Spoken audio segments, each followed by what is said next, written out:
In the previous movie, I showed you how to move through your code step by step and how to step in or out of subroutines or functions called from the main procedure. In this movie, I'll show you how to set breakpoints in your code. When you set a breakpoint, Excel runs the code to the breakpoint and stops until you tell it to continue. While Excel is stopped, you can verify the values assigned to variables and thereby determine whether your program is functioning correctly. So I'll switch over from this workbook to the Visual Basic Editor, and you'll see substantially the same code that I used in the previous module.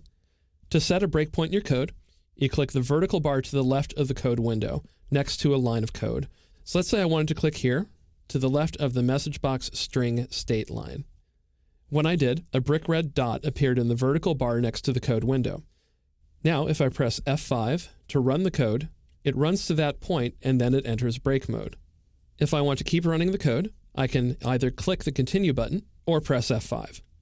When I do, Excel runs the remainder of the code, and it retains the breakpoint in the file. So that's how you continue running code. If you want to jump out of a subroutine and stop execution while it's at a breakpoint, say you run the code, F5, it runs to the breakpoint. Now you can go up and click the reset button. That stops execution and puts you back in edit mode. You can toggle a breakpoint on and off by clicking the bar next to the line of code. So clicking here removes the breakpoint. If you want to put it back, all you need to do is click again. Clicking next to an empty line doesn't do anything. So for example, if I were to click here, there's no code, so there's nothing to stop in front of, in other words, so you can't establish a breakpoint. I could, however, put one here and have multiple breakpoints in the same code. Now if I press F5, it runs to here, to the message box showing the state.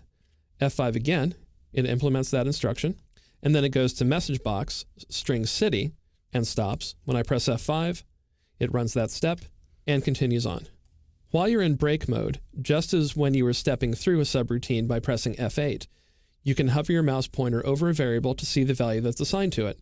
So if I press F5 and run to the message box showing the state, now I can hover the mouse pointer over the string state variable and over the string city variable to see what values are assigned to them. If I press F5, Excel continues running its code.